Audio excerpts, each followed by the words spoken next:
Hello दोस्तों, कैसे हम सब लोग। आज जो समय चल रहा है वो बहुत ही मुश्किल समय है। सब लोग एक ऐसी बीमारी से लड़ रहे हैं जो सदियों में कभी कभार आती है। मुश्किल समय जरूर है पर यह गुजर जाएगा, जैसे पहले आई हुई कठिनाइयाँ निकल गई। इस भयानक बीमारी के चलते हुए लोगों का मनोबल गिरने लगा है। आज की हालत को देख के उनका जो कॉन्फिडेंस लेवल है वो बहुत लो हो गया है। और ह्यूमन नेचर है, ऐसा हो जाता है, कोई बड़ी बात नहीं है। पर आज मैं आपको एक ऐसी महामारी के बारे में बताऊंगा जो इससे भी खतरनाक साबित हुई थी, बट हम सब मिलकर उस बीमारी से निकल गए। मैं बात कर रहा हूँ 1918 से लेकर 1920 तक चलने वाले स्पेनिश फ्लू के बारे में, जिसको H1N1 वायरस के नाम से भी जाना जाता है। कोविड की तरह इसकी भी 1918 से लेकर 1920 तक टोटल 4 वेव्स आई थी, जिन्होंने उस टाइम लोगों को बहुत प्रभावित किया था। सबसे पहले बात करते हैं इसको स्पेनिश फ्लू क्यों कहा जाता है। कुछ लोग मानते होंगे शायद ये स्पेन से स्टार्ट हो रहा है इसलिए इसका नाम स्पेनिश फ्लू है। जी नहीं, ऐसा नहीं है।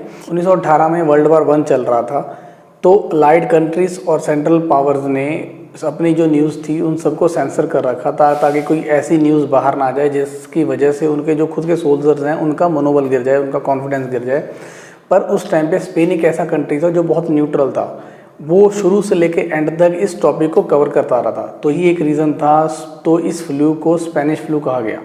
कुछ और रिपोर्ट्स की माने तो कई जगह इसको फ्रेंच फ्लू भी कहा जाता है, क्योंकि उनके मुताबिक इस फ्लू का ओरिजिन फ्रांस से हुआ था। अब बात करते हैं, अगर स्पेन से इसका ओरिजिन नहीं हुआ तो इसका ओरिजिन हुआ कहाँ से था, तो ये आया कहाँ से था। इसका आंसर है नहीं पता। साइंटिस्ट अभी तक पता नहीं कर पा रहे कि इसका एक्चुअल में ओरिजिन कहाँ से हुआ था, ये कहाँ से स्टार्ट हुआ था। अलग अलग थ्योरीज की माने तो कोई इसके ओरिजिन को फ्रांस से जोड़ रहा है, कोई इसको चाइना से जोड़ रहा है और कोई इसको यूएसए से जोड़ रहा है। बट जो सबसे स्ट्रॉन्ग थ्योरी अगर उसकी माने तो उसके हिसाब से 4 मार्च 1918 को अमेरिकन आर्मी के कुक अल्बर्ट को फोर्ट रेले कांसास कि एक हॉस्पिटल में एडमिट किया गया। बुखार, सरदर्द और गले में दर्द, ये उनके कॉमन सिम्टम्स थे। कुछ समय बाद ही सेम सिम्टम्स वाले 1000 से ज़्यादा सोल्जर वहाँ पे एडमिट किए गए।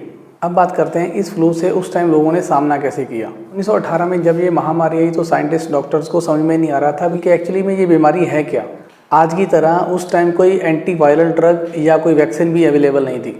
इस चीज़ का अंदाज़ा आप इस बात से लगा सकते हो कि 1918 में आए हुए स्पेनिश फ्लू की फर्स्ट लाइसेंस वैक्सीन 1940 में अमेरिका में आई थी। 22 साल बाद उसकी फर्स्ट वैक्सीन लोगों को मिली थी। बट आखिर रीज़न क्या था इतना लेट वैक्सीन आने का। सबसे जो मेन रीज़न था, फर्स्ट वर्ल्ड वॉर के चलते physicist and other health workers की बहुत भारी कमी आ गई थी। दूसरा, बहुत सारे डॉक्टर खुद इस फ्लू की चपेट में आ गए थे। इवन हॉस्पिटल्स ओवरलोडेड हो गए थे ये फ्लू के पेशेंट से। हालात ऐसे बन गए थे कि मेडिकल स्टूडेंट्स को स्टाफ के लिए हॉस्पिटल्स में रखा गया। कुछ संस्थाओं ने क्वारंटाइन के लिए ऑर्डर जारी किए, लोगों को घर पे रहने के लिए सलाह दी, मास्क पहनने के लिए बोला, हैंडशेक करने को मना किया गया। पब्लिक प्लेसेस जैसे स्कूल, चर्च, थिएटर सब बंद कर दिए गए। इवन अमेरिका में सैन फ्रांसिस्को में बिना मास्क पे $5 का फाइन तक लगा दिया गया। 1918 में $5 काफ़ी बड़ी अमाउंट हो जाती है। इस फ्लू की पर्टिकुलर वैक्सीन या मेडिसिन उस टाइम पे अवेलेबल ना होने पर डॉक्टर्स की अथॉरिटीज़ ने एस्प्रिन का 30 ग्राम का डोज सजेस्ट किया, रेकमेंड किया लोगों को। इस सजेशन ने बहुत गलत रिजल्ट दिए। आप इस चीज़ का अंदाज़ा लगा सकते हो कि आज के टाइम पे 4 ग्राम एस्प्रिन को अनसेफ बोला जाता है। उस टाइम पे 30 ग्राम डोज पर डे का सजेस्ट किया गया था इस वायरल से, इस फ्लू से लड़ने के लिए। बाद में आगे कुछ लोग ये भी बिलीव करते थे कि बहुत सारी डेथ का रीज़न ये एस्प्रिन का ओवरडोज था। इसको एस्प्रिन पॉइजनिंग के नाम से भी मेंशन किया जाता है।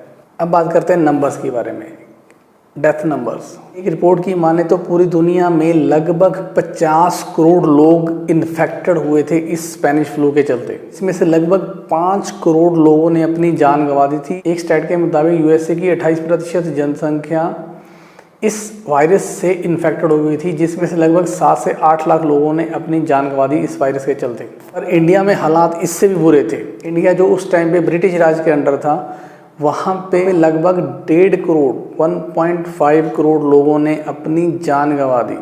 स्पेनिश फ्लू से इन्फेक्टेड कंट्रीज़ में सबसे ज़्यादा डेथ भारत में हुई थी। वर्ल्ड वॉर 1 में अमेरिका की तरफ से लड़ने वाले सोल्जर की संख्या अमेरिका में स्पेनिश फ्लू से मरने वाले लोगों की संख्या से कहीं कम थी। हालात का अंदाज़ा इस बात से लगा लीजिए कि यूएसए नेवी के 40%, आर्मी के 36% सोल्जर इस फ्लू की चपेट में आ गए थे। इंडिया के पॉइंट ऑफ व्यू से एक स्ट्रेटजी ये भी है, महात्मा गांधी जी उस टाइम इस फ्लू से इन्फेक्टेड हो गए थे, बाद में जाके वो रिकवर हो गए। आज की तरह उस टाइम में कुछ लोग ऐसे थे जो उस बीमारी को सीरियस नहीं ले रहे थे। इसमें से एक थे डॉक्टर विल्मर क्रोसन। उन्होंने बोला ये जो डेथ हो रही है ये एक नॉर्मल फ्लू की वजह से हो रही है, कोई स्पेनिश फ्लू नहीं है। इस बात का पछतावा उनको बाद में जाके तब हुआ जब अगले 10 दिन में 1000 से ज़्यादा लोग मारे गए। और 2 लाख के आसपास इन्फेक्टेड हो गए। फिर उसके बाद जो हुआ वो तो इतिहास बन गया। वीडियो को बनाने का एक सबसे इम्पॉर्टेंट रीज़न ये था कि बताना चाहता था कि इंडिया ने, इवन दुनिया ने इससे भी टफ टाइम देखा है, इससे भी भयानक बीमारियों से लड़ते हुए, और वो निकल भी आए। तो हमें हिम्मत बनाई रखनी है, एक दूसरे का साथ नहीं छोड़ना, एक दूसरे की हेल्प करनी है। इसी के साथ आप सबसे अलविदा रहता हूँ। अपना ख्याल रखिए, घर पे रहिए, सुरक्षित रहिए। रब रखा।